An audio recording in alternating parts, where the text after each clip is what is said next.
escravizados em um número de 6 milhões. E depois mais outros 9 milhões nasceram em cativeiro. Se nós, coletivamente, sofremos esse processo, então somos nós que, coletivamente, vamos dar nome a eles. E o nome desse processo é Maafa, né? É um nome dado por Marimba Ani, que é, né, tá ali também, deixa eu ver, Marimba Ani, que é uma outra pensadora da diáspora norte-americana, que vai conceituar. E Maafa é um nome em Kiswahili, que significa o grande desastre, o grande holocausto, que é esse estado de desgraça que vivemos em permanente constância, né? Quando a gente está fazendo uma análise lúcida sobre o que é viver na América sendo negro, né?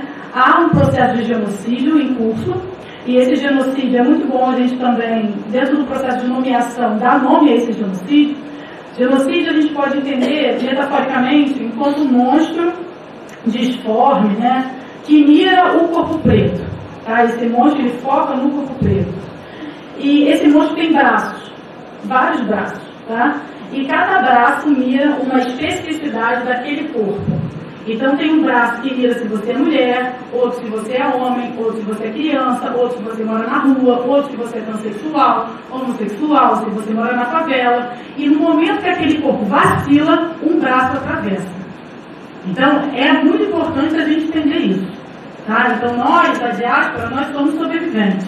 E se a gente não começar a se entender enquanto povo, dentro de uma unidade heterogênea, a gente vai morrer. Né? E aí morrer como? Morrer fisicamente, né? Óbvio, acho que todo mundo aqui partilha do mesmo local, todo mundo sabe que a bala está comendo, né? Mas também a gente vai morrer epistemologicamente. Há um silenciamento da nossa história, da nossa cultura, do nosso saber, e isso também é um processo de genocídio. A gente vai morrer por forma nutricida, a gente come mal, a gente come lasanha da Sadia, que é plástico com cheiro, e acha que está, né, abalando. A gente leva os nossos filhos ao McDonald's achando que é o chique do último, quando na verdade a gente só está impulsionando a máquina genocida. Né? Então, o genocídio ele é muito sofisticado. E se a gente não acordar agora, né, vai ser tarde demais. E aí, essa palestra, ela foca, na verdade não é uma palestra, é uma formação, ela foca no epistemicídio. Então, o que eu vou falar para vocês aqui, vocês não vão aprender em nenhum outro lugar. Porque o Ocidente ele não se importa com esse lado da história. Né? Então, a gente... E aí é muito importante a gente ter essa ideia de unidade, tá? Aí vocês vão falar, mas Asa, são Áfricas, né? E aí eu vou responder para vocês, também são Europas. A união dos celtas, germânicos, gauleses, e eles se entendem enquanto União Europeia, e eles são uma força econômica, bélica, estrutural e estruturante. E ninguém questiona. Então por que a gente não pode também ser um povo africano? Pegada de judeu mesmo, né? Eu sou africano, brasileiro, africano, francês, né? É isso, então é muito importante que a gente comece a ter essa noção, porque é aquela parada do Mandela, né? Separados somos muitos, mas juntos somos muito fortes. Então a gente precisa começar a fazer um movimento de unidade, mesmo que seja na heterogeneidade, para conseguir fazer frente à luta antigenocida. Porque o genocídio não para, né? E aí, pensando nisso e pensando no processo de autonomeação, né, a gente também precisa se entender enquanto pessoas africanas da diáspora brasileira. Entendido quanto afro-brasileiro. Mas eu prefiro africana da diáspora brasileira. Né? E é muito importante entender isso. Então, africana por quê? Porque o que nos faz ser brasileiro foi um barco. O barco dos nossos ancestrais é que veio para o Brasil. Mas podia ter ido para qualquer lugar. Podia ter ido para os Estados Unidos, podia ter ido para a França, podia ter ido para a China, podia ter ido para qualquer lugar. Então, a gente, em primeiro lugar, a gente é africano. Da diáspora brasileira por quê? Porque o Brasil constitui a gente. A gente não pode ignorar que esse território geográfico, cultural, social, nos forma também. Mas é importante que vocês, né, todos nós entendamos que a África, ela vem primeiro, porque ela é o braço suleador da nossa epistemologia. E se a gente não começar a se sulear epistemologicamente, a gente vai estar sempre à margem do Ocidente. Porque o Ocidente não é feito para a gente. O Ocidente é feito para o Leonardo DiCaprio, que é aquele homem louro, alto, de olho azul, detentor dos meios de produção de dinheiro, morador no norte, sobretudo nas grandes capitais. E quanto mais afastado você é do Leonardo DiCaprio, menos chance de ser reconhecido pelo Ocidente você tem. E vamos e convenhamos, né? Todo mundo aqui está bem bastante longe dele, né? Então é muito importante ter essa noção. Né? E aí, as minhas bases para tudo que eu vou falar aqui são esses autores. Então, Sheikha Badiocchi, Francis Fanon, Molefe Quetiaçante, Carlos Mu, Abdias Nascimento e Emma Mazama. E faltou aí Marimba Anne. Mas todos são pessoas negras, africanas do continente ou da diáspora. Okay? E aí a gente tem que começar pontuando o que é raça. Raça é um conceito sociopolítico, não é um conceito biológico. Né? Porque biologicamente somos todos humanos. Todo mundo está ligado, né? Somos todos humanos. Mas socialmente e economicamente estamos muito longe de sermos todos iguais. Né? E aí, o que a gente vai entender como raça? Eu vou trazer uma citação do Molefe Quetiaçante, que vai dizer: racismo é uma estrutura de poder que privilegia uma raça em detrimento de todas as outras. E é muito importante isso, porque não é uma questão brancos e negros. É a branquitude, o Leonardo DiCaprio e todo mundo que não se assemelha a ele. E isso é muito interessante, porque nem as mulheres brancas se assemelham ao Leonardo DiCaprio, e elas também sofrem disso. Né? Então, ele é o definidor. O mundo, o Ocidente é feito para ele. E se você não se encaixa no padrão dele, você está fora da brincadeira. Então, quando a gente pensa que é uma estrutura de poder, sobretudo uma estrutura vertical de poder, eu estou pensando em polícia, instituições, né? Tudo que detém algum tipo de poder sobre o corpo do outro, sobretudo o Estado. Para quem conhece em B&B, vai falar de necropolítica. Né? A política necrológica do Estado que se alimenta dos corpos putefactos dos negros que vão tombando epistemologicamente e fisicamente. Né? Então, quanto mais a gente se afasta, mais vítima do racismo a gente é, pensando nessa estrutura. Né? Então, dessa forma, pessoas brancas se beneficiam, mesmo que inconscientemente, desta estrutura de poder, e cabe a todos nós entendermos tal dinâmica a fim de combatê-la e a fim de chegarmos a uma igualdade. Né? Isso é uma afetação. E aí, pensando, eu vou lançar uma pergunta a vocês, a gente vai refletir sobre ela depois, que é: o que sabemos sobre África? Né? E se nós somos uma unidade africana, mesmo que heterogênea, nós partimos de um ponto comum, que inclusive é geográfico, né? A gente está falando de um continente, por que a gente só sabe de África coisas negativas? Então a gente pensa África, né? A gente está pensando em guerra, destruição, AIDS, ebola, mais guerra, ditadura, genocídio, catástrofe, fome, né? E a gente nunca tem informações positivas do continente africano. E isso é proposital, porque a educação é uma educação ocidental. E é uma educação que quer subjugar a gente.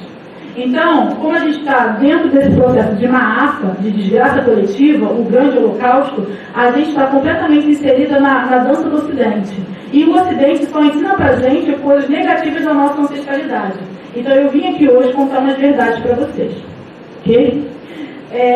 E aí eu trago a Chimamanda Ngozi, que é uma escritora nigeriana muito boa, em que ela fala que não existe história única. E isso é muito importante. Né? O pessoal da Nova História, que são os franceses lá desconstruídos, eles vão falar que a história é sempre contada pelo viés do vencedor. Né? Então eles esquecem de dizer para a gente alguns pontos históricos muito importantes, mas que quando a gente consegue entender a brincadeira toda, a gente vai perceber que essa omissão desses fatos históricos, na verdade, é para continuar o processo de dominação sobre a população negra. Porque se você for pensar bem, a branquitude são apenas 7% do mundo. 7% do mundo são pessoas brancas. Os outros 93% são pessoas não brancas. Então, como é que pode 7% do mundo mandar dominar os outros 93%? E aí a Marimba Anne vai dizer também que a branquitude, ela é o asile dela, o asile a gente vai entender como se fosse um ethos. Né? O ethos da branquitude, ele é calcado em 3 pilares: roubar, matar e destruir. E toda vez que a gente historicamente vai chegar, né, e eu estou pensando a branquitude tipo Leonardo DiCaprio, tá? A gente está falando de algo que é muito subjetivo, ok? Por favor, não levem para o coração. E aí, quando a gente pegar a história e vai fazer um comparativo histórico, toda vez que o povo europeu se encontrou com um povo não europeu, a dinâmica foi calcada em roubo, morte e destruição. Ou alguém tem algum exemplo que não tenha sido esse?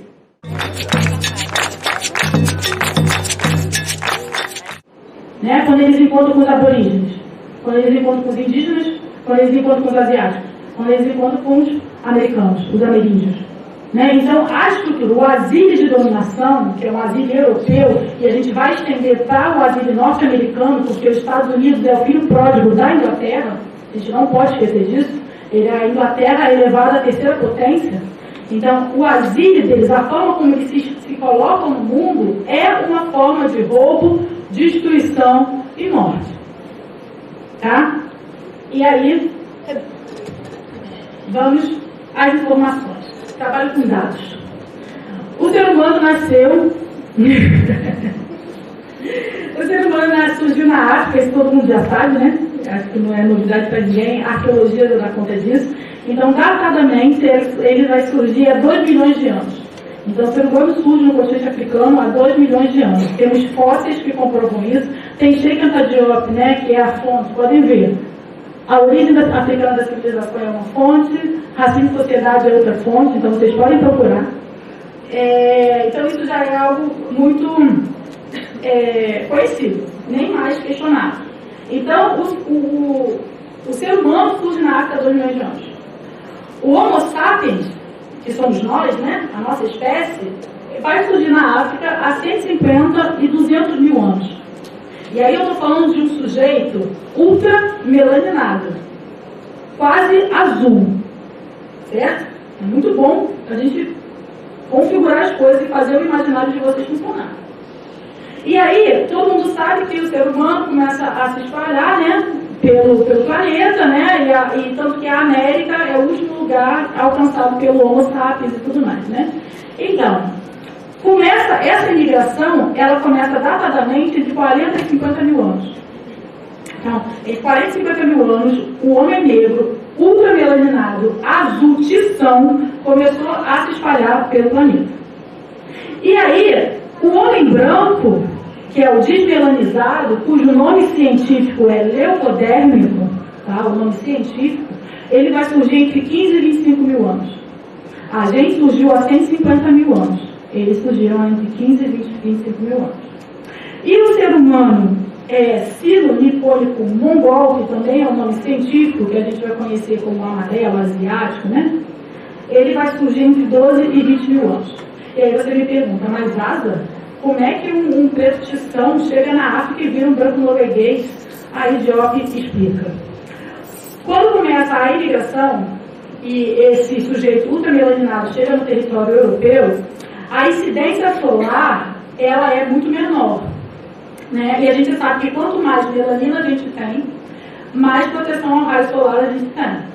Então, uma pessoa que vive sob o sol do continente africano, ela precisa de muita melanina para proteger o seu corpo daquele sol.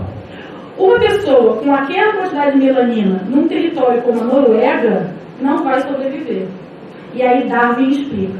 O que Darwin fala? E depois eu acabei de descobrir que Darwin, na verdade, roubou essa ideia, essa teoria de um cara da Arábia. Né? Mas enfim, esquece, né? Porque é roubar, é matar e é destruir. Tá? E aí o que acontece? Esse ser humano, Darwin vai explicar que o indivíduo que melhor se adapta é o que permanece e gera descendência.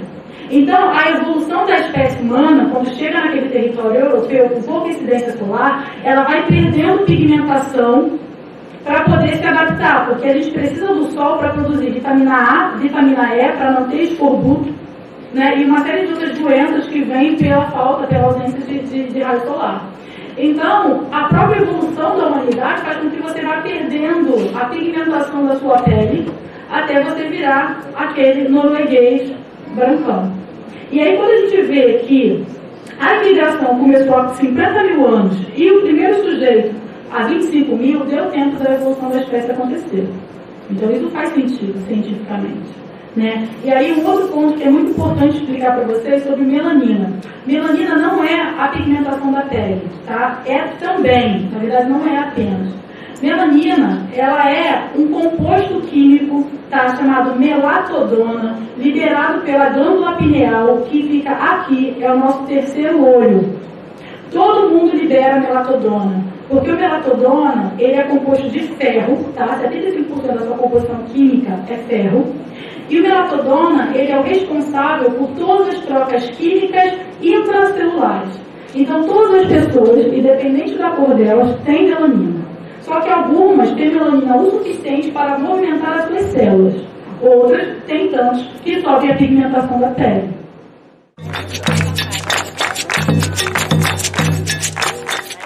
Eu trouxe aqui uma notícia, que é de fevereiro desse ano, tá, que diz: DNA revela que os primeiros humanos da Inglaterra eram negros e de olhos claros. O homem de Cheddar viveu há 10 mil anos e é o mais antigo esqueleto do Homo sapiens encontrado no Reino Unido. Então, há 10 mil anos atrás, o pessoal da Inglaterra era assim.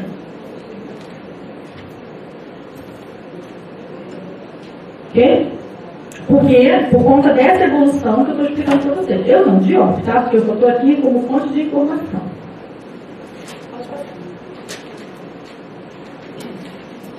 E aí vamos à África antes dos europeus. E aí a gente vai, dentro desse processo de nomeação, a gente vai falar sobre Kemet. Kemet é o nome verdadeiro do Egito. Tá? Porque quando os europeus eles entram para dominar, a primeira coisa que eles fazem é renomear, que é o que aconteceu com a gente, né? Nós, pessoas negras que temos sobrenomes europeus, significa que nós carregamos o sobrenome do primeiro senhor que comprou o nosso primeiro ancestral chegado nessa terra. Então, esse é o processo de dominação. Eles retiram o seu nome e colocam o nome deles. Mas Egito, e não é geograficamente aquele Egito que a gente conhece, porque aquela fronteira ela é artificial, mas o Egito quemético, né, que vivia naquela região ali que é Etiópia, Eritreia, Egito, Sudão do Sul, a gente está falando daquela região ali, tá? E um pouco a Arábia Feliz, que é a região do outro lado do mar, que é Arábia Saudita, Irã, Iraque, tudo aquilo ali era África ainda naqueles tempos que eu estou lidando com vocês, tá? E Kemet é muito interessante porque Kemet significa terra dos homens pretos. Né? Então, o próprio nome do Egito já dizia que a gente era preto. Que o Egito era preto, que o faraó era preto, que Cleópatra era preto, Hatshepsut era preto, Cambyses era preto. Mas o apagamento histórico de dominação faz com que a gente perca essa imagem. Por isso, quando a gente pensa em Cleópatra, a gente pensa em Elizabeth Taylor, que não se assemelha em nada. Cleópatra, ela está muito mais para Lupita Nyong'o do que para Elizabeth Taylor. Mas aí tem todo um processo da indústria cultural que constrói a nossa mente, porque a nossa subjetividade ela é ocidental, porque nós vivemos aqui, né, no Ocidente, dentro desse processo de genocídio de massa, né, ele faz com que a gente tenha essa imagem que é muito diferente da gente. Porque eles querem roubar, matar, destruir e conquistar. A gente não pode perder isso de vista. E aí, o que é Kemet? Né? Kemet é a base da humanidade. E aí, quando eu falo de Kemet, vamos trabalhar com datas. Gosto disso. Tá? Então, eu estou falando de 3100 antes da Era Comum. E é muito importante a gente trabalhar com Era Comum, porque Cristo não diz nada para a gente. Tá bom? Cristo, apesar de ser preto, etíope e africano, ele para a gente não faz nenhuma diferença. Então, a gente trabalha com Era. Então, é antes da Era Comum e nós atualmente estamos na Era Comum. Né? Essa era. Então, a gente trabalha dessa forma. E aí, como é que vai surgir o Kemet? Ele vai surgir a partir da unificação do Alto Kemet e o Baixo Kemet, que é dividido pelo rio Api, que a gente conhece como Rio Nilo, mas cujo nome original e verdadeiro é Api. E o que vai surgir, né, no Alto e no Baixo Kemet? Vai surgir a escrita, a literatura, a filosofia, que é o conceito de requete, que o professor Renato Nogueira trabalha muito, matemática, geometria, yoga, astronomia, medicina e, obviamente, engenharia, porque quem constrói pirâmide é o quê? Engenheiro. As artes marciais também. As artes marciais também. Ok. Tá? Isso. Esse aqui é o Piará, que a gente conhece como Faraó Menes. Tá? Ele é o unificador do Alto e do Baixo Kemet, fundador do Grande Egito, o Império Egípcio. Se vocês podem ver, ele não me parece nem um pouco com um árabe, e nem com um europeu. Por que será? Vê? Porque ele era preto. Isso que nós temos agora, né, é a escrita, chamada Medu Neter, que a gente conhece como hieróglifos. Né? Mas, mais uma vez, dentro do processo de autonomeação, a gente dá o nome real, verdadeiro, que é o Medu Neter. E Medu-Neter, esse Neter, que é o NTR, também conhecido como Neteru, é Deus, é a essência divina, é a centelha divina. Tá? E esse Neteru, esse Deus, ele vai derivar palavras como natural, natureza.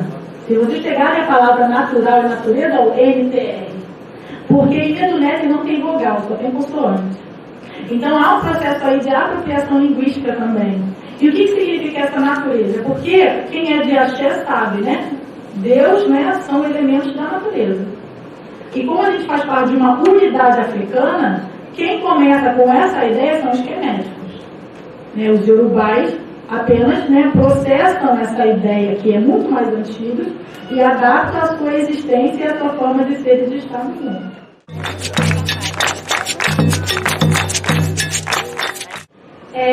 E esse Neteru é um deus, e aí é muito interessante, né? Porque as pessoas pensam em deuses do Egito, né? Que é também a cinematografia, ela ajuda muito. Mas na verdade nunca foram deuses, é um deus que emana, tem emanações, e quando essa emanação significa um elemento, ele aparece como Alcer, depois como Alça, como Set, Maat. Né? Então, é tudo um Deus supremo que emana e se transforma, se materializa em emanações que têm nomes de diferentes deuses, que é igual ao Candomblé, gente. Igual ao Candomblé. A gente tem a emanação, não é não? De Orumilá, né? E que vai se manifestar em cada elemento da natureza, mas é tudo vindo de uma centelha única, uma centelha divina. Né? Porque a gente está falando de uma unidade cultural, né, que ultrapassa o tempo e a geografia. E aí, esse Neteru é muito interessante porque ele é um Deus supremo, ele é onipresente, onisciente, onipotente. Conhecem outro Deus que é assim? E aí a gente traz aqui Maat. A Tchuta fala muito bem de Maat, não sei se ela já falou sobre ela na aula passada. Mas Maat, essa senhora, é a deusa da justiça. Quando você morre, o seu coração é levado para a balança de Maat. E aí a ideia da balança, que foi apropriada como ideia de justiça. E aí quando você morre, o seu coração é levado à balança de Maat. E essa pena que tem na cabeça dela é colocada no outro prato. O seu coração precisa ser mais leve que a pena de Maat. Porque se o seu coração for mais pesado que a pena de Maat, você sofre um código penal, uma pena de morte. Então é mais uma vez uma apropriação do pensamento quemético. Né? Pode passar. Imhotep é o primeiro arquiteto, engenheiro, médico da história antiga. Ele é o primeiro construtor das pirâmides, ele é idealizador e construtor das pirâmides. Ele era um grão sacerdote da Piaranque, tá? Que eram escolas queméticas, cujo tempo de estudos durava 33 anos, que inclusive Sócrates ele foi formado nessa escola, ele estudou 33 anos no Piaranque, e quando ele volta para a polis grega, ele volta com ideias estrangeiras, e a Grécia é xenófoba. Então o que a Grécia faz? Mata Sócrates. Você sabe que Sócrates foi assassinado pela polis. Então o motivo do assassinato de Sócrates pela polis é porque ele chegava num lugar que era xenófobo com ideias externas, e essas ideias externas eram ideias egípcias. Porque no mundo antigo, o Egito era como se fosse Estados Unidos. Todo mundo ia para o Egito para estudar. Né? E existiam várias escolas queméticas, tá? Espalhadas pelo Império Egípcio. E a maior escola quemética tinha a biblioteca mais vasta do mundo antigo. Tinham livros escritos em Medu-Neter que datavam de 4 a 5 mil anos antes da Era Comum. E aí o que acontece? Aristóteles também estudou na Piaranque, né? Só que ele não acabou os estudos, né? Não fez os 33 anos. E quando ele retorna, ele vira tutor de Alexandre o Grande. E aí o que ele fala para Alexandre o Grande? Alexandre, vai lá no Egito. E Alexandre o Grande vai no Egito. Quando a gente pega a história de Alexandre o Grande, a gente entende por que o Alexandre o Grande se torna faraó. Né? Porque ele estava entendido do poderio que o Egito tinha. Então ele não dizima o Egito. Ele se torna, se autocoroa, né, faraó, para dominar aquele conhecimento daquela civilização. E aí, o que o Alexandre Grande faz? Alexandre Grande invade essa biblioteca, que é a biblioteca mais importante do mundo antigo, com livros de 4, 5 mil anos antes da Era Comum, e ele pega essa biblioteca e dá para Aristóteles. Aristóteles sabe ler do Néter. Aristóteles traduz os livros e dá o nome dele e depois taca fogo na biblioteca que a gente conhece como Biblioteca de Alexandria. E aí tem um livro chamado O Legado Roubado, de George James, que explica, esse livro é de 54, tá? Então a gente está falando de uma parada que geral já sabe, menos a gente, porque a nossa educação é errada, né? Então, assim, nesse livro, que é a tese de doutorado do George James, ele vai mostrar que Aristóteles, em vida, não tem tempo de escrever tudo aquilo que ele escreveu. Porque, na verdade, ele escreveu algumas coisas da cabeça dele, mas a maior parte foi tradução da Biblioteca de Alexandria, que depois ele tacou fogo.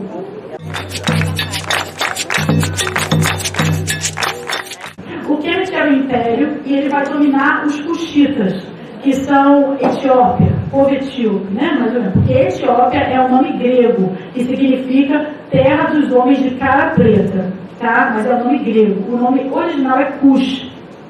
Então, os Cuxitas, eles faziam parte do Império Quemético, né? Eram como se fossem vassalos, né? Porque esse nome é muito diferente da ideia que eles tinham, mas é o nome que a gente tem, tá bom? Então, eles eram parte do Império Grego e, em determinado momento, por causa das cheias do Nilo, da superpopulação, eles começam a imigrar. E eles imigram para uma região que a gente conhece hoje como Índia. Né? E aí, na Índia, a yoga que eles fazem de Kemet se desenvolve e vira a yoga que nós temos hoje, que é uma yoga já com uma influência indiana, enfim, daquele espaço. Mas, originalmente, a yoga é kemética. Como vocês podem ver nos livros do Néter. Isso aqui é tirado de uma pirâmide. Só é colorido artificialmente no computador. Se vocês conseguem ver, estão fazendo yoga. Ou não?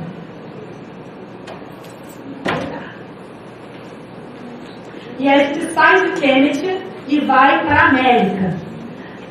Cabeças olmecas, a gente está datadamente entre 700 e 900 antes da Era Comum, né? Localizado no Golfo do México, ali entre os maias e os talopacas, os zapotecas, e ali a gente tem os olmecas.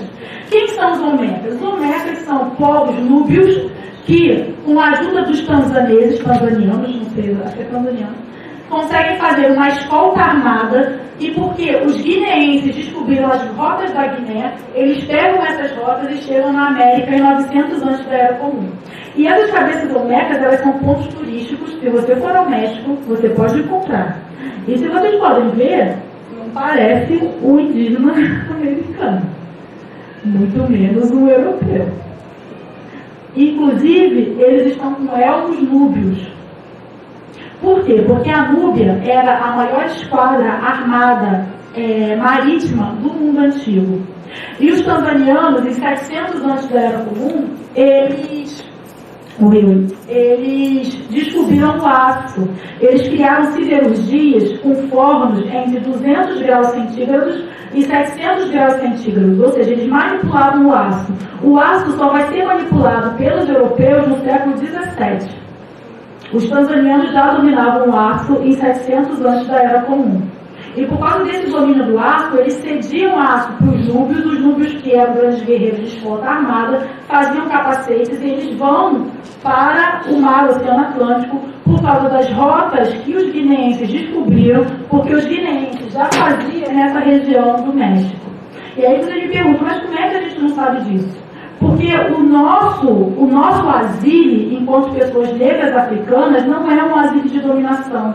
A gente não chegou na América falando assim, pare porque agora vocês são meus, o território é meu, eu acabei de descobrir vocês. Se a gente não tem essa ideia de roubo, morte e destruição, a gente não vai chegar num lugar dizendo que aquele lugar nos pertence. Então a gente chegou o quê? Minha bênção é meus mais velhos, minha bênção é meus mais novos, posso ficar aqui?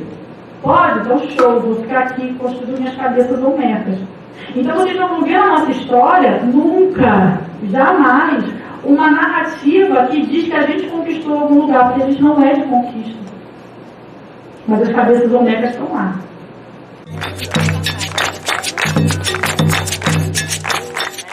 A escravidão, ela é um conceito árabe, tá? Quem inventa a escravidão são os árabes, tanto que escravo vem de slave. os primeiros escravizados pelos árabes. Todo mundo aqui já viu 300, né, com o Rodrigo Santoro. Então, era aquele senhor Alixerxes, um dos grandes escravizadores do mundo antigo. Tá? Mas os árabes, eles invadem o continente africano apenas no século X dessa era. Tá? Então, até o século X dessa era, nós estávamos muito bem obrigados a fazer trocas comerciais e culturais. Não tinha essa ideia de dominação. No século X, que os povos árabes, né, se armam, né, e começam essa ideia de conquista, porque anteriormente eles estavam lá na treta das cruzadas com os europeus, estão ligados, né? Eles brigavam lá entre eles, aí deu ruim, aí resolveram procurar outros povos. Né? Então, só no século X é que eles vêm com esse intuito de dominação e invadem o continente africano. E aí começam as especificidades. Eu sou lá a sultanesa invasora árabe, e aí eu chego para a senhora e falo assim: a senhora é a imperadora do Mali, tá bom? Eu falo assim: ô imperadora do Mali, você está vendo que você vai, né, ferrar, porque eu sou muito poderoso. Então eu te dou duas escolhas. Ou você não se rende e vira minha escravo, porque eu vou te destruir, obviamente, ou você se islamiza. E aí você, imperador do Mali, o que você vai fazer? Vai se islamizar, porque você é idiota. Você vai se islamizar. Vai querer morrer, virar escravo? Não vai. E é assim que os árabes, eles entram no continente africano no processo de islamização. Por isso que a gente olha para o continente africano hoje e vê um monte de muçulmano. Porque, obviamente, se você é um imperador, se você cuida de pessoas, tem pessoas sob a sua tutela, você não vai querer que essas pessoas sejam escravizadas. Você vai se islamizar.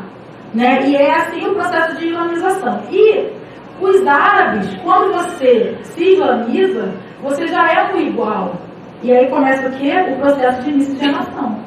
Começam os casamentos e tudo mais. Por isso que a gente olha para o Egito hoje, a gente vê um Egito extremamente com questões arábicas, por conta desse processo, né? Porque é o Islã que te coloca enquanto igual, não é a raça, né? Então, isso causa um efeito no continente africano. E é muito interessante, porque quando a gente fala de escravidão e fala, os africanos que chegaram no Brasil, eles não sabiam ler, não sabiam escrever, isso é mentira. Primeiro que eles sabiam árabe, porque eles eram islamizados. E se eles eram islamizados, como é que eles viam o Alcorão? Sabendo árabe. Sabendo ler e escrever em árabe. Segundo, porque o Egito tinha Meduneter. E Meduneter é língua. Né? E eu posso falar aqui sobre vários outros, os acães, enfim, existiam várias formas de linguagem escritas no continente africano que não era o alfabeto cirílico, ou o alfabeto árabe, ou o alfabeto que a gente usa, né, latino. Né? Então, como é diferente do definidor do senhor Leonardo DiCaprio, ele diz o quê? Que não tem. Né? E aí o que acontece? Eu vou trazer alguns dados. Né? Então, Mansa Musa, ele é o imperador do Mali. Tá? O Mali foi fundado por Sundiata Keita. E em 1280, tá? Nessa era, tá? O Mansa Musa, que já era islamizado, e era o homem mais rico que esse planeta já produziu, não existe ninguém até o dia de hoje mais rico que o Mansa Musa. Tá? Não existe. Isso é dado histórico. Ok? Nem Bill Gates, nem ninguém. E aí o Mansa Musa, em 1280, o que ele vai fazer? Ele vai fazer a peregrinação a Meca. Ele é a primeira pessoa do planeta muçulmana que vai a Meca em peregrinação. Isso que ele faz é tão foda que o Islã assume isso como uma premissa. Todo muçulmano tem que ir a Meca uma vez na vida. Mas quem iniciou essa tradição foi um negro marinense, ultramelaninado, né, chamado Mansa Musa.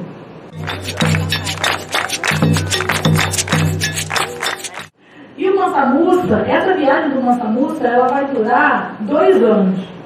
E o Mansa Musa vai com um séquito, né, de pessoas, afinal ele era o imperador, e ele vai distribuindo ouro, à torta e à direita, né? E o que acontece? O preço do ouro, ele cai por 10 anos. 10 anos o ouro perde valor, por causa da quantidade de ouro que o Mansa Musa distribui nessa viagem.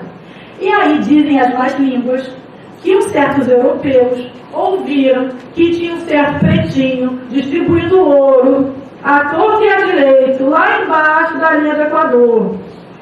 E aí a galera fala, opa, como é que pode isso? Distribuir ouro assim, vamos ver qual é.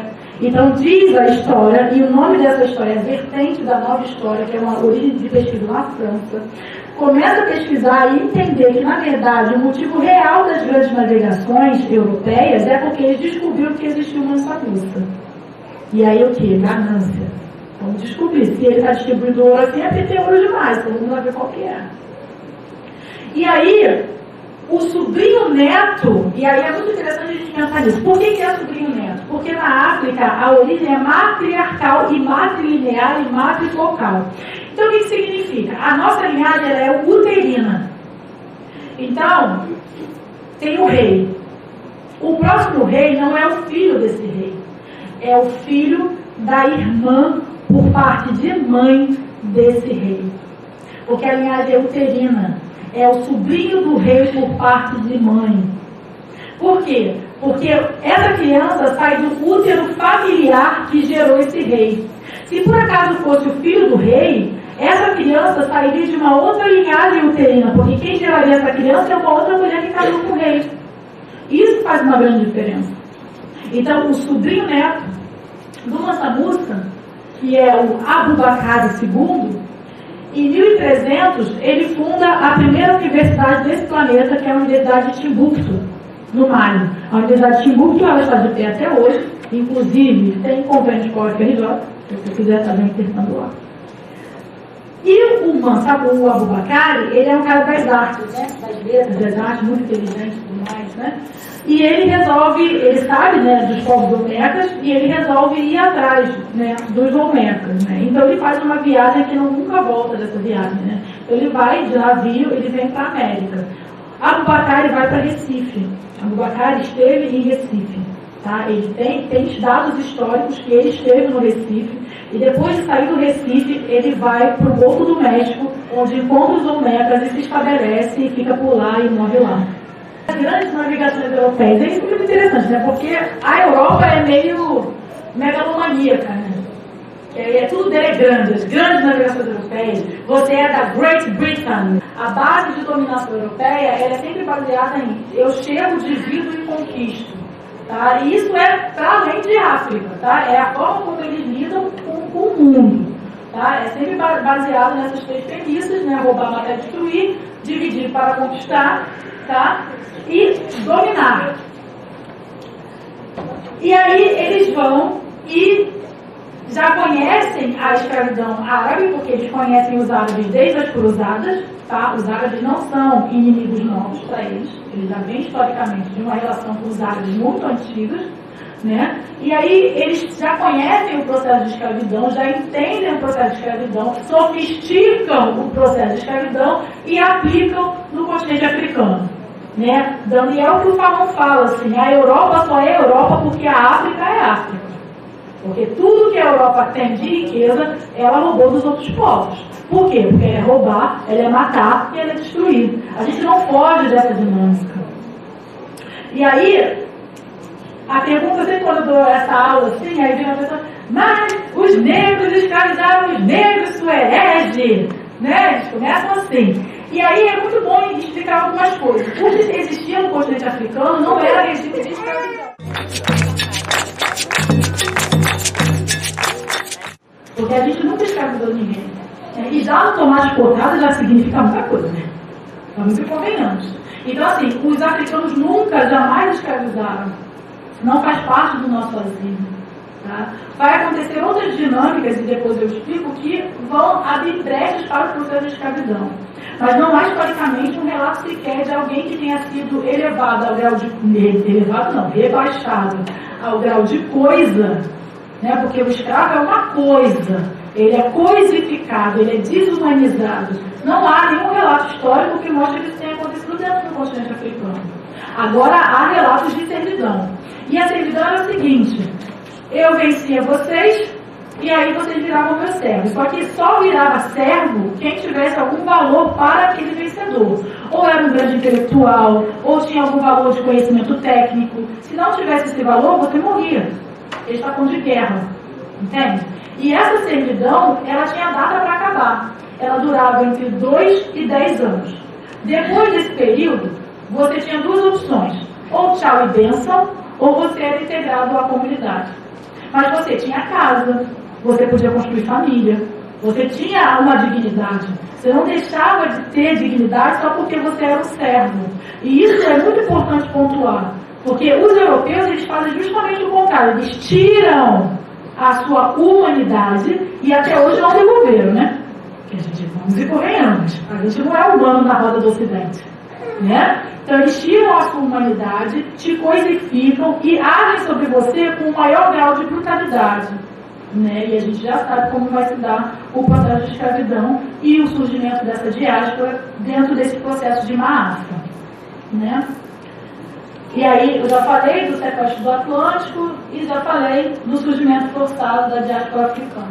Pode mudar. E aí a gente vai falar dos processos de resistência, né? E aí o primeiro processo, eu vou dar exemplos, tá? Porque são infinitos. Mas o primeiro processo de resistência, o primeiro elemento, né? Primeiro exemplo de resistência que eu trago é a Rainha Nzinga de Angola, conhecida como Dona Ana Souza. A Rainha Nzinga era uma mulher porreta dos povos Bakongo, ali na região de Angola-Congo. E a Nzinga era uma mulher militar, tá, que batia de frente com os europeus, portugueses e tal. E em determinado momento ela perde, né? E ela é trazida para o Brasil, ela é rebatizada, essa foto é dela, tá? É uma pintura dela.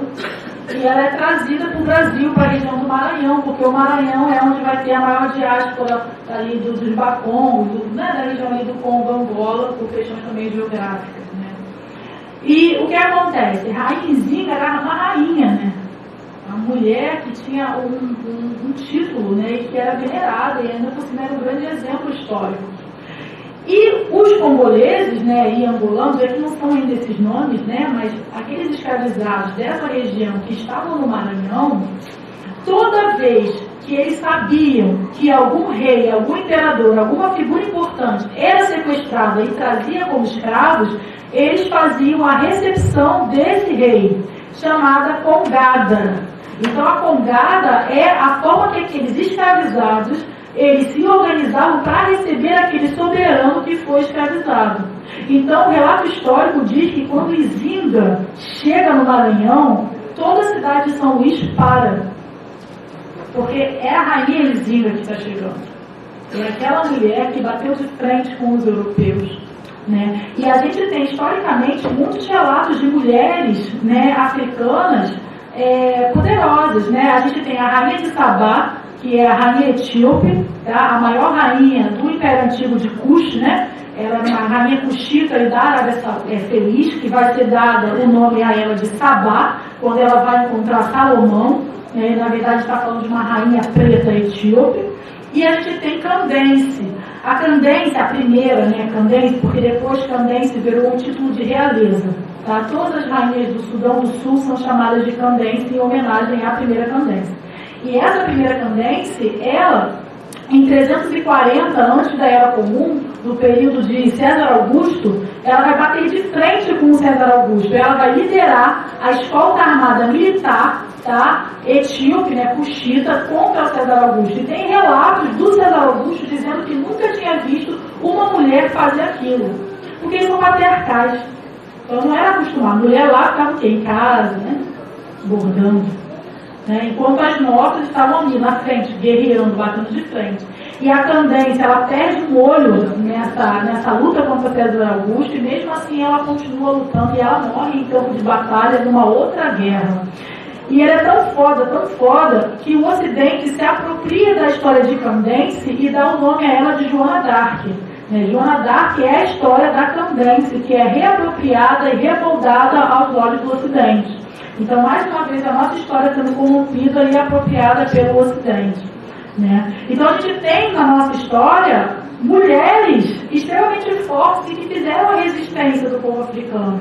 Por quê? Porque o nosso berço é matrilinear e cabe a nós o princípio de matrigestão. A África é matrigestora, significa, e não é gerir, né, gestar uma criança, mas entender, pode ser também, né? Mas entender que nós somos as nutridoras primeiras e nós potencializamos o nosso povo, tanto os homens quanto as mulheres. Quando o processo de diáspora ele vai acontecer, a matrigestão, ela começa a ser apropriada também pelos homens. Quando a gente vê, por exemplo, um Babalorixá, o pai Paulo estava aqui semana passada, né? Com a Catiúcia, né? Meu Babalorixá. O pai Paulo, por exemplo, quando ele está lá dentro do axé, e a gente entende o axé, né, o terreiro de Candomblé, como o útero místico africano, o que a gente tem de mais essencial e sagrado de África aqui na diáspora brasileira, quando ele está ali cuidando daqueles abiães, daqueles iaôs, daquelas egomes, ele está fazendo um princípio matrigestor africano.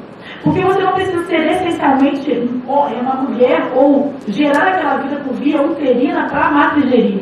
Você, na verdade, só precisa ser uma pessoa africana que se entende como tal e se entende gestadora de potências. Então, o que eu, Asa, estou fazendo aqui é gestar a potência de vocês. Porque eu sei que vocês vão sair daqui extremamente impactados e vão precisar contar isso que eu falei para alguém.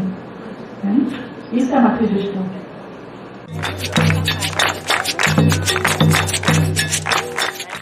E aí eu vou, o segundo elemento de resistência, que é o Quilombo dos Palmares, cujo nome real e verdadeiro é Jangangola, né, e é bom trabalhar com os nomes reais. Quilombo dos Palmares, né, Jangangola, foi fundada por Alcatune, que era uma princesa congolesa, tipo Rainzinga, que é sequestrada aos 17 anos, 16 para 17 anos, e trazida para essa desgraça chamada Brasil. E aí ela foge e funda na Serra da Barriga uma república exatamente igual à República do Congo que ela era princesa. Então, o Quilombo dos Palmares não é aquilo que a gente aprendeu na escola, que é meia dúzia de preto, que não faz nada da vida, que fica lá só jogando capoeira. Pelo menos foi assim que eu aprendi na escola. O Quilombo dos Palmares foi a primeira república africana em território americano, que tinha 7 cidades, cuja capital era Macaco, e que durou 100 anos, e no seu auge tinha 12 mil pessoas, inclusive pessoas brancas.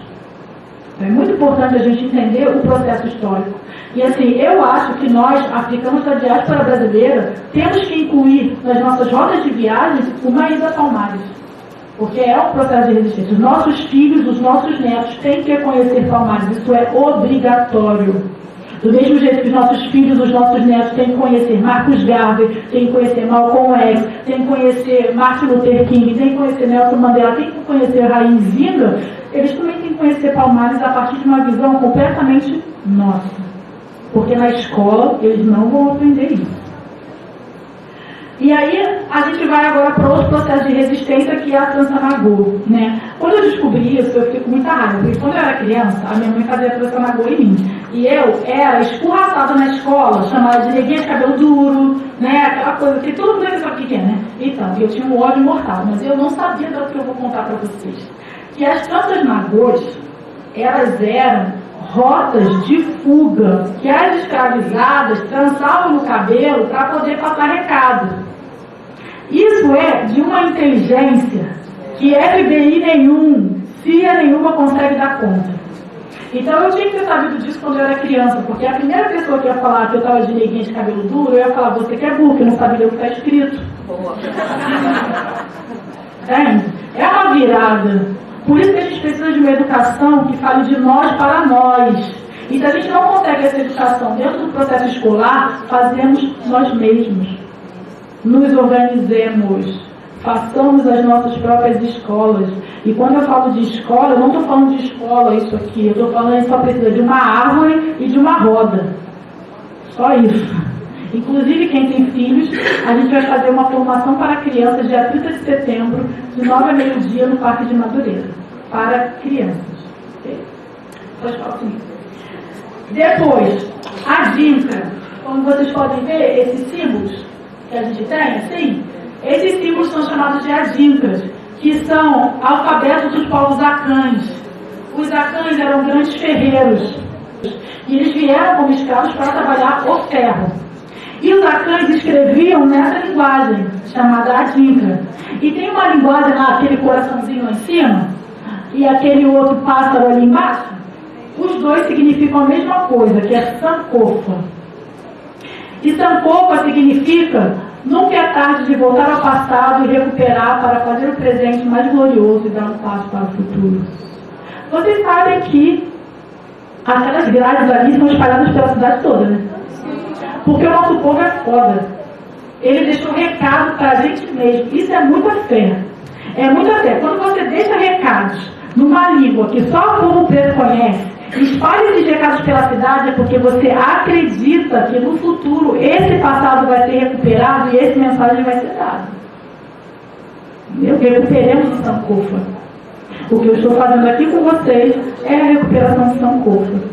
Eu estou mostrando para vocês o passado e possibilitando que a gente, quanto povo preto, dê um passo rumo ao futuro. Tem na casa? Tem, né? Na casa da minha casa também. Mas quando eu tiver a minha casa, eu vou botar Sankofa em tudo. Eu mesmo. Depois, o centro da cidade é cheio de Sankofa.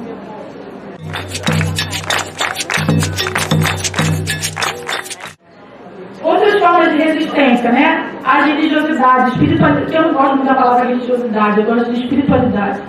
A espiritualidade de matriz africana, né? Candomblé, voodoo, tambor de Minas, Jurema. A gente tem uma série de espiritualidades que são espiritualidades genuinamente africanas que se manifestam aqui e que são, sim, o nosso quilombo de resistência.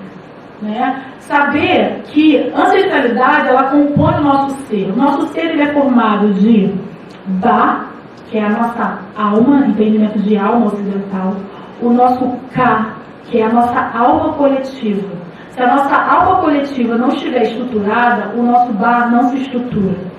O nosso Ren, que é o nosso nome, o nosso Ibi, que é o nosso coração, e o nosso Sheut, que é o mais importante, que é a nossa sombra.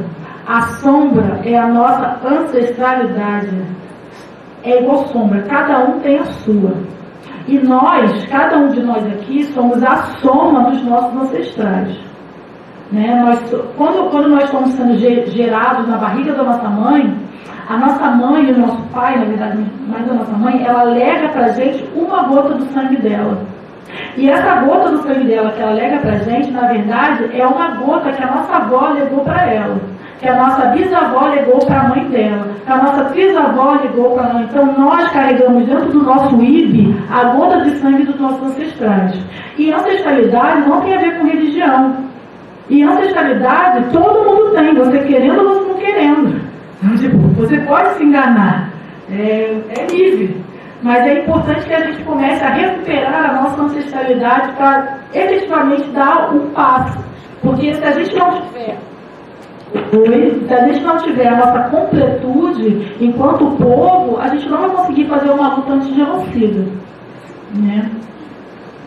Depois, a musicalidade e a percussão, que é outra forma de resistência. Em toda a América há percussão, porque a percussão é africana. O Brasil é de exploração. Então, a violência de assimilação que se dá nos negros norte-americanos é muito maior do que a violência que se dá aqui. Porque a nossa, nós éramos burros de carga. O problema é se morreu, se não morreu, eu vou lá e compro outro.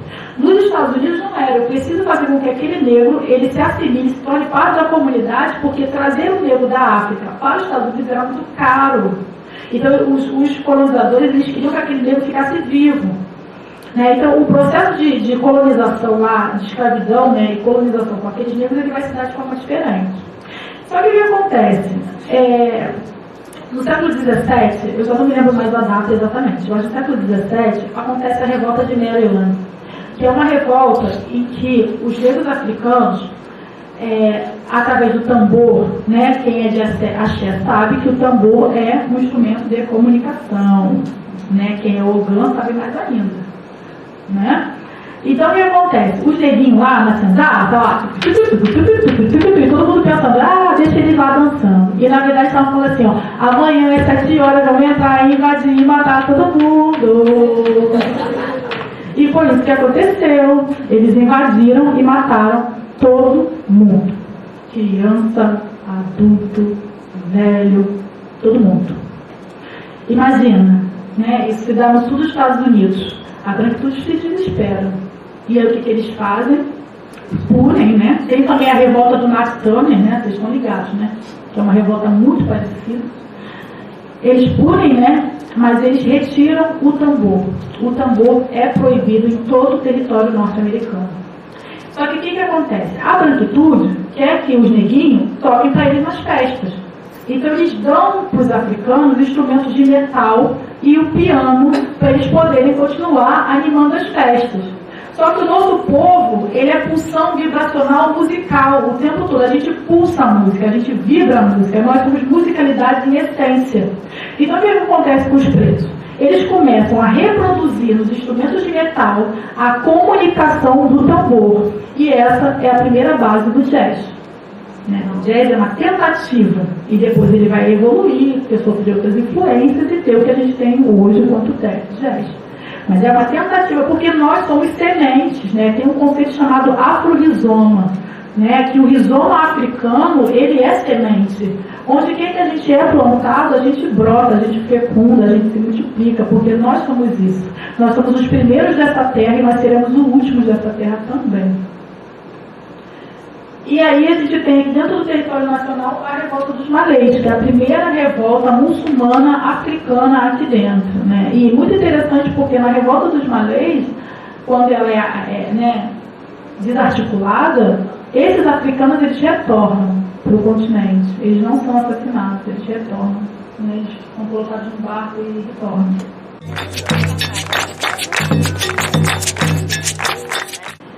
E aí, pensando no processo de colonização, já me encaminhando para o fim, olhando mais novamente o continente, enquanto a gente aqui é assimilado ou explorado, porque a gente está a partir de um processo de Maafa, tá? Quando eu falo Maafa, a Maafa ela cabe aos diaspóricos, tá? As pessoas do continente elas não conseguem ter essa noção tão profunda desse processo de Maafa quanto a gente. Assim como a gente não consegue ter a noção profunda do processo de colonização e assimilação que os africanos do continente sofrem. Né? São dois processos genocidas, mas que têm focos diferentes e atuações diferentes. Então, quando eu estou com uma irmã moçambicana e uma irmã afro-colombiana, a irmã afro-colombiana ela tem muito mais noção desse processo de diáspora do que uma irmã moçambicana. E eu não consigo ter a dimensão do que é o processo de assimilação continental africana, porque eu não consigo ter essa vivência. Então, são dois processos genocidas que se articulam de forma diferente, mas em paralelo. Né? E aí, olhando para o continente africano, a gente tem a partilha da África, que foi feita em 1890, em Berlim, na Alemanha, em que eles vão abrir um mapa, pegar um compasso, uma régua e traçar as fronteiras artificiais que nós temos hoje. E sem considerar a fronteira geográfica social. Né? Então, é o que vai acontecer com os Tutsis e os Hutus.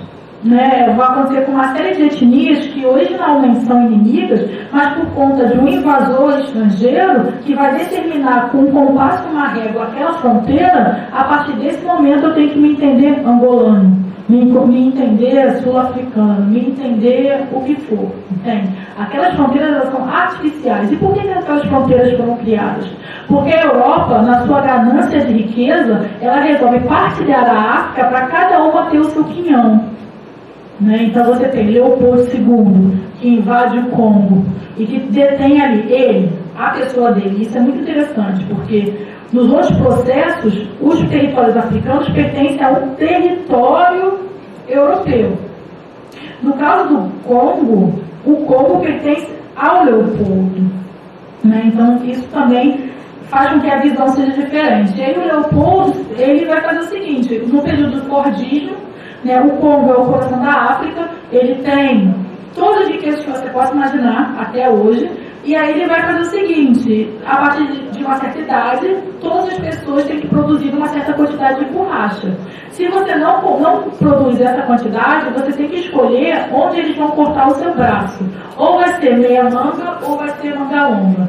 E nessa brincadeira, Nessa brincadeira, Leopoldo II, ele mutilou 10 milhões de pessoas e matou outras 10 milhões. Judeu é fichinha perto disso. Né? E aí é aquela frase do MC, a dor do judeu choca, a nossa vira piada.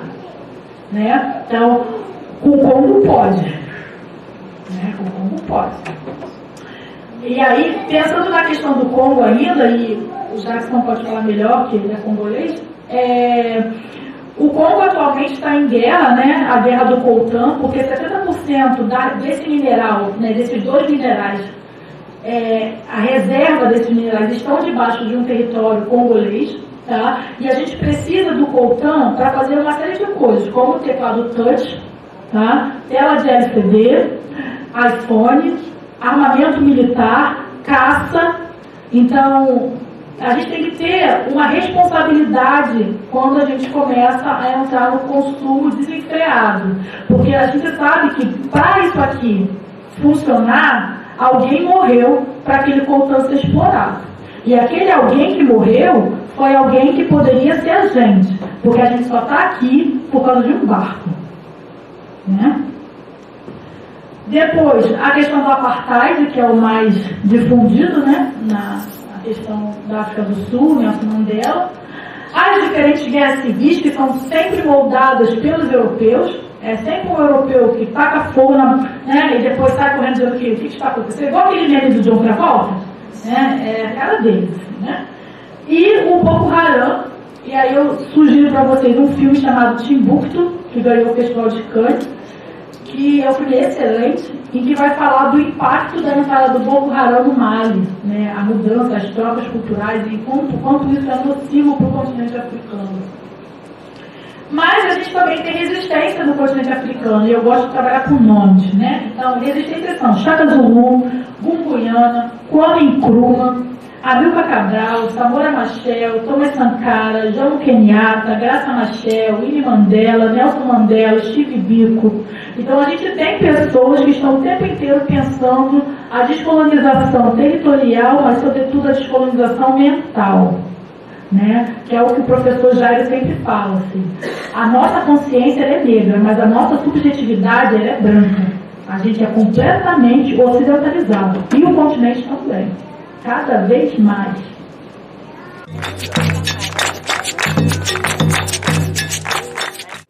Falando do Brasil especificamente, para terminar, o que acontece com o fim da escravidão, né? Aquele mito da princesa Isabel, né? A salvadora da pátria, né? A mãe dos escravos, qualquer coisa assim, né?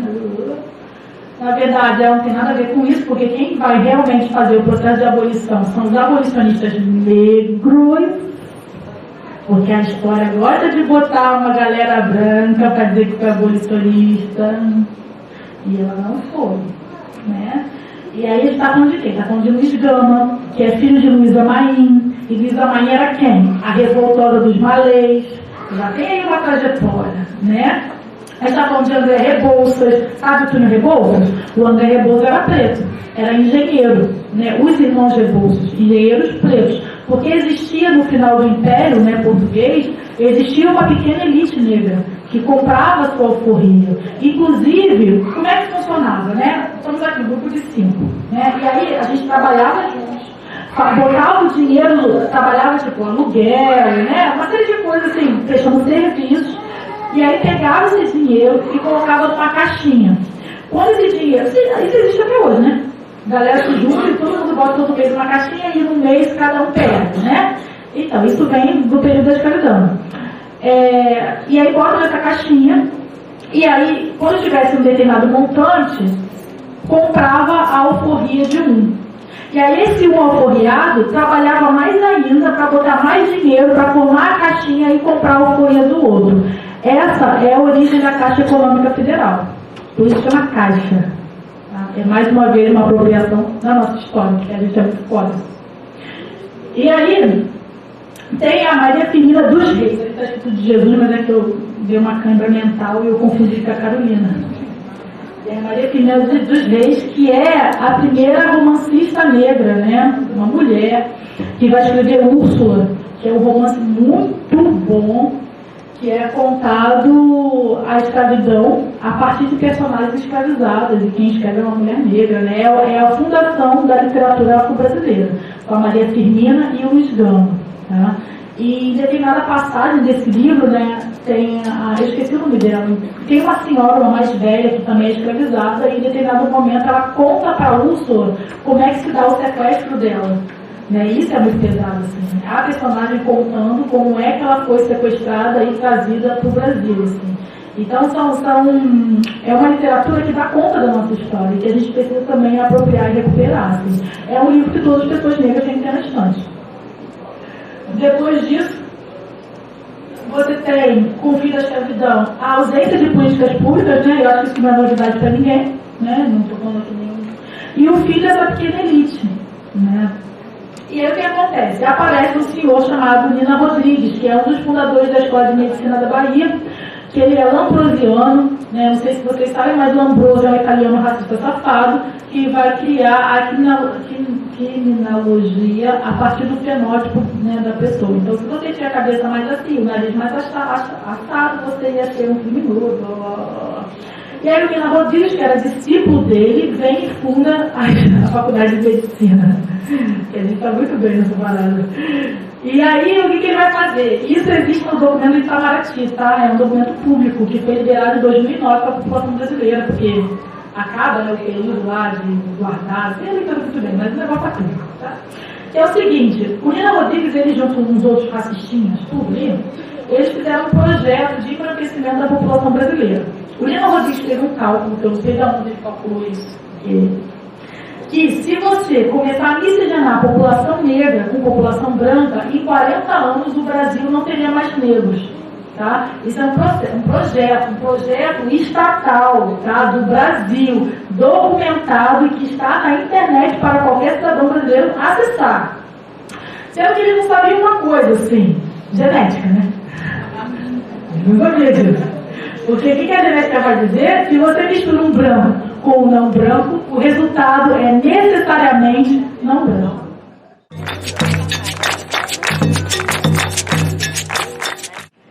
Mas isso foi um projeto. E esse projeto teve braços muito poderosos dentro do Brasil. O primeiro braço poderoso foi a proibição de imigração de qualquer pessoa negra ou indígena para o território nacional. E incentivo para a imigração europeia. Então o Brasil começou a pagar para os europeus virem. Europeus quem? Os italianos, os irlandeses, os japoneses, depois na segunda leva, né? Depois da Segunda Guerra Mundial, os japoneses. E aí tem uma frase que a gente pode até mesmo refletir sobre a topografia das cidades, né? Como é que um bairro chamado Liberdade pode ser cheio de japonês, gente? Né? Porque houve um processo de gentrificação ali. Eles trouxeram os japoneses e falaram assim, ó, japonês, fica aqui na Liberdade para a gente empurrar esses pretos tudo para lá. E foi isso que aconteceu. Como é que um bairro chamado Abolição? Porque a topografia, ela fala da nossa história. E São Paulo, então, é muito engraçado, né? Eles mataram, os bandeirantes mataram os indígenas todos, mas ficaram com os nomes, né? Taubaté, Itacaré, Tucuruvi. Eles são muito safados, né? E aí começa esse incentivo à imigração europeia, e aí começa um outro processo também, que é de embranquecimento cultural. Mas o embranquecimento cultural, ele acontece a partir de vantagens que essa cultura traz para o Estado brasileiro. Um exemplo muito típico é da capoeira.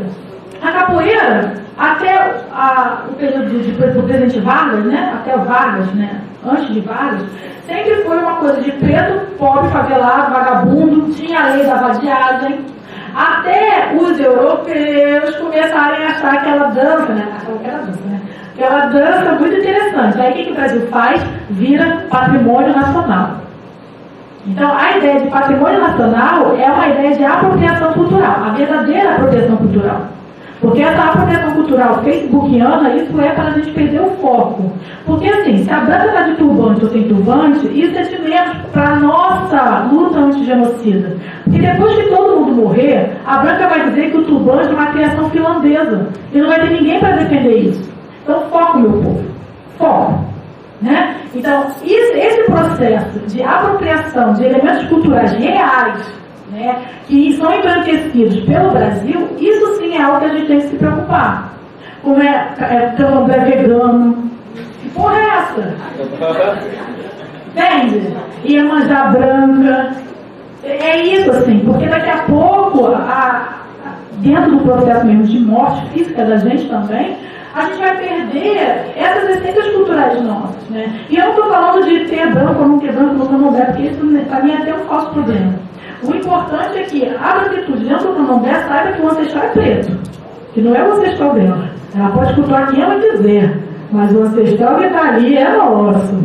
E a gente tem que manter isso muito firme, porque o processo de embranquecimento, ele se faz assim. Aí daqui a pouco, não, o ancestral é meu também, porque eu tenho todos os sangues no meu corpo, porque meu sangue é preto, porque a minha alma é preta, mas na hora de correr da polícia, ajudar a gente a correr da polícia, não quer. Né? Fica na alma preta só até a página 2. Né? É isso, então vamos começar a nos posicionar enquanto povo, né? E aí a gente já sabe do processo de favelização, não é novidade para ninguém, não vou nem desdobrar nisso, mas o processo de favelização traz um outro processo que é muito importante refletir. Um tanque de guerra, ele é usado no mundo inteiro contra inimigos fronteiriços. Tá? Um tanque de guerra é utilizado no mundo inteiro contra um inimigo que é de outra nacionalidade. Quando a gente vê um tanque de guerra mirando uma população edificada, negra, favelada, qual é o recado que a gente está recebendo? Que a gente não é brasileiro, porque a gente é africano da diáspora. Eles sabem disso.